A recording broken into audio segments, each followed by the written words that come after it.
आज एक बहुत बड़े कार्यक्रम की घोषणा करने के लिए मैं आपके बीच में आया हूं और आप सबकी उपस्थिति में आप सबका स्वागत करते हुए मुझे बहुत खुशी हो रही है। मेरे साथ दिल्ली के खेलों को संचालित करने वाली सभी federations, Shri Amit Delhi wrestling association से, सुधीर वत्स जी वॉलीबॉल एसोसिएशन से, ध्रुव धवन जी, ध्रुव जी दिल्ली स्क्वैश से हैं, अनुज सहगल जी स्क्वैश एसोसिएशन ऑफ दिल्ली से हैं, सुनीता राय जी आई हैं। अरे आप कहाँ पीछे चली गई मैडम, आप तो यहाँ आइए। ये अच्छा, पार्थ गोस्वामी जी दिल्ली एथलेटिक्स से, अशोक रंगीन सेक्रेटरी दिल्ली बास्केटबॉल एसोसिएशन, अनुज Gupta ji president Delhi soccer association, अनुज जी, और सुरेंद्र सिंह संजय दिल्ली स्टेट कबड्डी एसोसिएशन।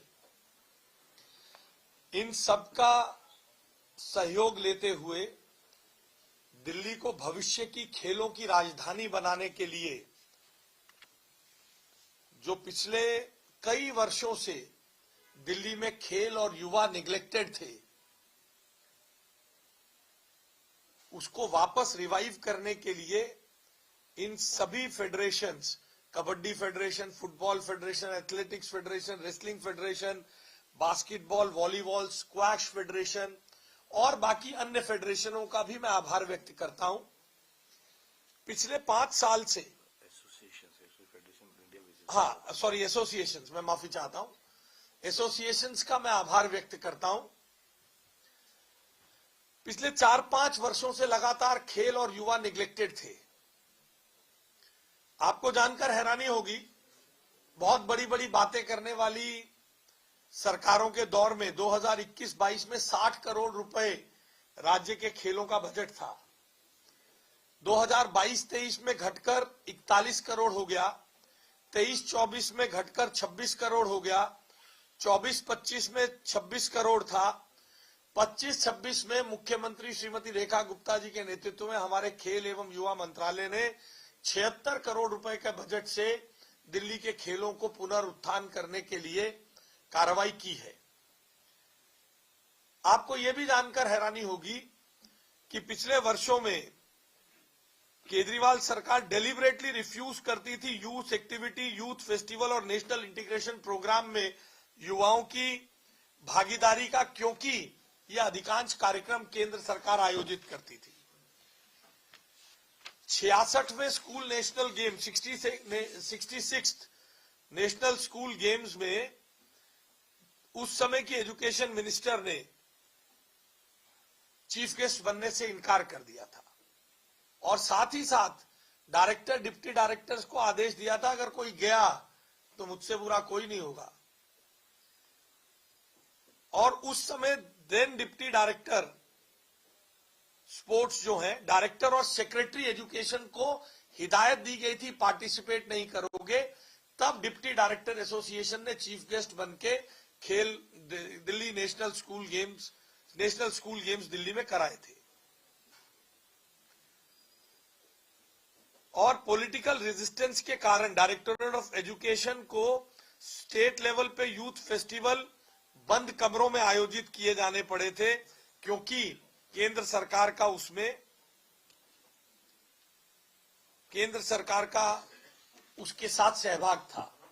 अभी जो मुख्यमंत्री जी के नेतृत्व में मेरे मंत्रालय ने विकसित भारत यंग लीडर डायलॉग का 2nd एडिशन, जिसमें अभी बच्चे गए, उसको लॉन्च किया, वो भी लॉन्च करने से मना किया गया और बंद कमरों में वो छोटा सा आयोजन किया गया।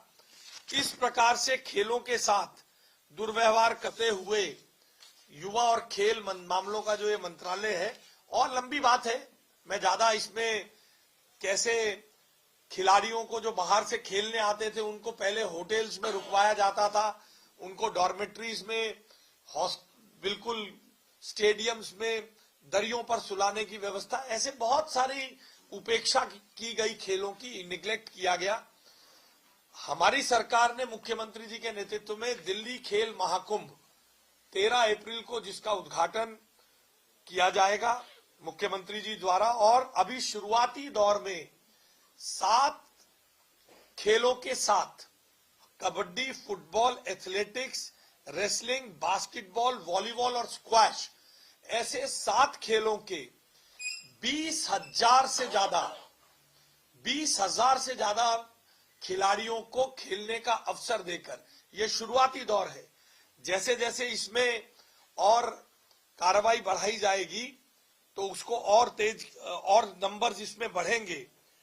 बहुत बड़े पैमाने पर खेलों के इकोसिस्टम को बढ़ाने के लिए और खेलों की नगरी, खेलों की कैपिटल दिल्ली को बनाने के लिए एक बहुत आकर्षक पुरस्कारों के साथ इन गेम्स को 13 फरवरी को ओपनिंग इसकी की जाएगी। और टीम इवेंट्स में 1,75,000 गोल्ड मेडल के तौर पर दिए जाएंगे। सिल्वर जीतने वाली टीम को 1,51,000 रुपए, ब्रॉन्ज जीतने वाली टीम को 1,31,000 रुपए, इंडिविजुअल इवेंट्स में विनर को 11,000, सिल्वर में जीतने वाले को 9,000, ब्रॉन्ज जीतने वाले को 7,000, ऐसे 20,000 से ज्यादा खिलाड़ियों का एक महीने का दिल्ली के हर कोने में, चाहे वो कितने स्टेडियम है, ये 16 स्टेडियम्स में, 16 अलग अलग वेन्यूज में, दिल्ली के 16 अलग अलग वेन्यूज में, अलग अलग कोनों में, चाहे वो भवाना हो, चाहे वो विकासपुरी हो, नजफगढ़ हो, ऐसी दूर दराज में भी विद्यार्थियों को खेलने का भरपूर अवसर देने के लिए खेल महाकुंभ का आयोजन दिल्ली का एजुकेशन, खेल और युवा मामलों का मंत्रालय कर रहा है। मैं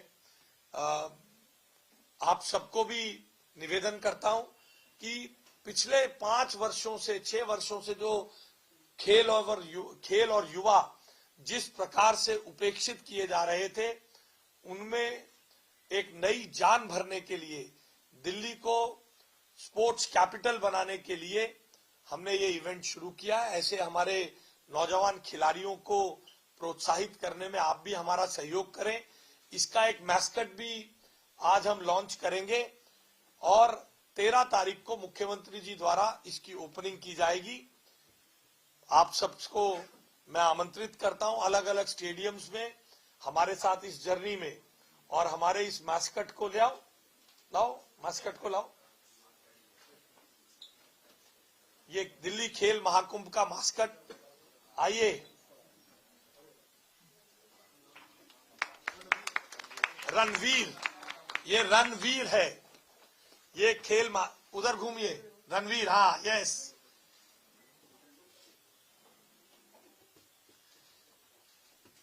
रणवीर हमारा खेल महाकुंभ का मास्कट है।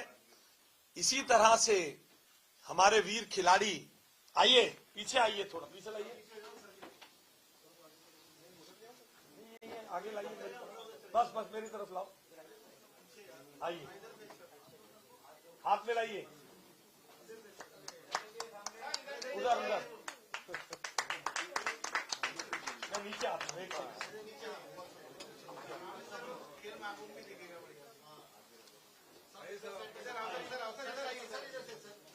आइए,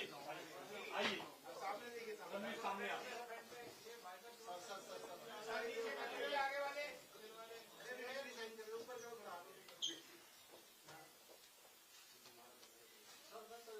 ये रणवीर हमारा दिल्ली के युवाओं को प्रोत्साहित करने का रणवीर, थैंक यू, लेके जाइए।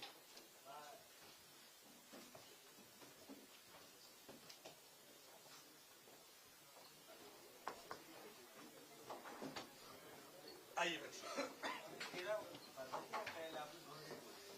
मैंने गलती से 13 अप्रैल बोल दी, 13 फरवरी को इसका ओपनिंग है, मैंने दोबारा ठीक किया, इसीलिए 13 फरवरी को इसका ओपनिंग है। 20,000 से ज्यादा खिलाड़ी एक महीने तक इसमें अलग अलग जगहों पर खेलेंगे, 7 खेलों में खेलेंगे। अगले वर्ष तक इसको और स्केल अप करके धीरे धीरे आप लोगों के सहयोग से दिल्ली को खेल कैपिटल बनाने में हम लोग काम करेंगे। इसके अलावा एक सवाल और आपकी जुड़ा हुआ है, क्या जो आपकी फिक्सेशन आप कानून लेके आए थे, बिल लेके आए थे, तो आम आदमी पार्टी कह रही है कि आपने धोखा किया मिडिल क्लास के साथ में, सुप्रीम कोर्ट में बताया गया कि इस शर्त से वो लागू ही नहीं होगा। देखिए, आप लोग भी खेल की इतनी बड़ी बात को छोड़कर बेरोजगार नेताओं को काम देने के लिए लगे रहते हैं। अरे भाई, अगर ये झूठ था, ये धोखा था, तो 1-1 करोड़ रुपए एक पेशी की फीस देकर स्कूल क्यों सुप्रीम कोर्ट, हाई कोर्ट में घूम रहे थे? बताइए मुझे। अगर ये सब धोखा है तो why had school gone to the court, high court, then to Supreme Court to get a stay on this with the costliest lawyer of the country, with the highest paid lawyer of the country? आरोप लगाने वाले का तो काम है आरोप लगाना, उनको तो झूठ बोलकर अपनी दुकान चलाते रहना है। अगर ये कानून गलत है तो स्कूल को तो खुश होना चाहिए। वो बेचारे भागे फिर रहे कोर्टों में और ये कह रहे हैं कि हम उनके साथ मिले हुए हैं। इसलिए इन बेरोजगार नेताओं की बातों पर ध्यान मत दीजिए। देखिए, इस बात को समझिए, 2024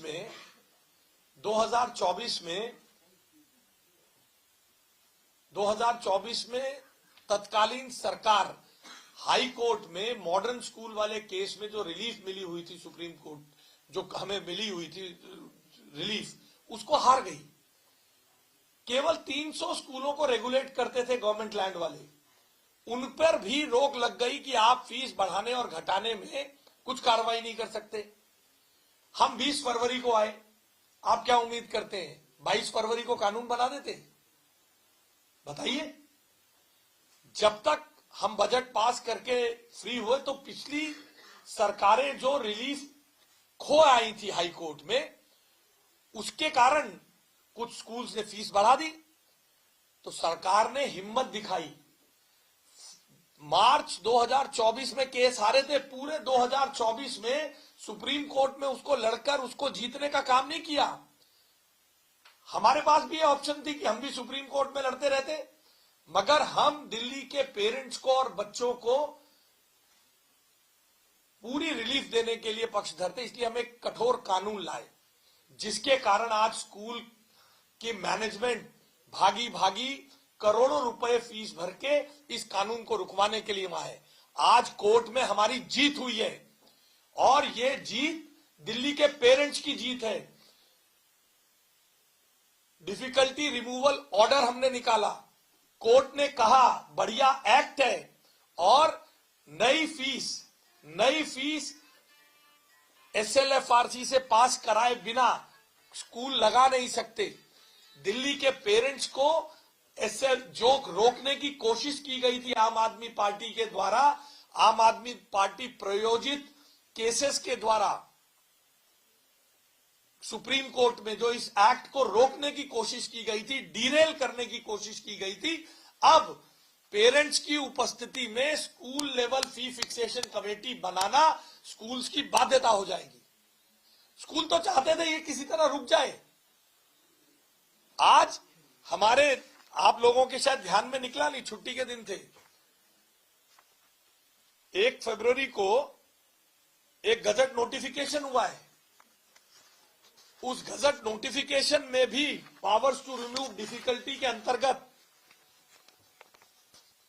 ये कहा गया है, पॉइंट नंबर 6 में, any exorbitant fee charge by the schools for the academic year 25-26 shall be regulated and dealt with in accordance with law, subject to the final outcomes of the proceeding challenging the act and the rules presently pending in the high court. वो लोग इसको रुकवाने गए थे, supreme court में stay लेने गए थे। सुप्रीम कोर्ट ने जो टिप्पणियां की हैं वो आम आदमी पार्टी जैसे बेरोजगार नेताओं के मुंह पर अपने आप में फेलियर का तमाचा है उनके।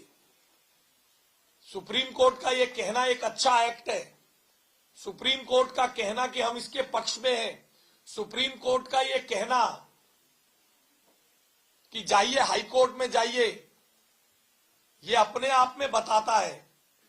और देश के सबसे महंगे वकीलों को वहां खड़ा करना, तो जो लोग कहते हैं स्कूल प्रॉफिटियरिंग नहीं करते, उन लोगों को जान मालूम होना चाहिए कि मुख्यमंत्री रेखा गुप्ता जी की सरकार ने किन किन की नब्ज को दबा दिया है, कहां कहां पर दर्द पहुंचा है। This is a victory. ये दिल्ली सरकार की जीत है, दिल्ली के पेरेंट्स की जीत है, दिल्ली के बच्चों की जीत है, और हमारे कठोर राजनीतिक इच्छा शक्ति की, जिसने इन बड़े बड़े स्कूलों के खिलाफ कानून बनाने की हिम्मत जुटाई, उसकी जीत है।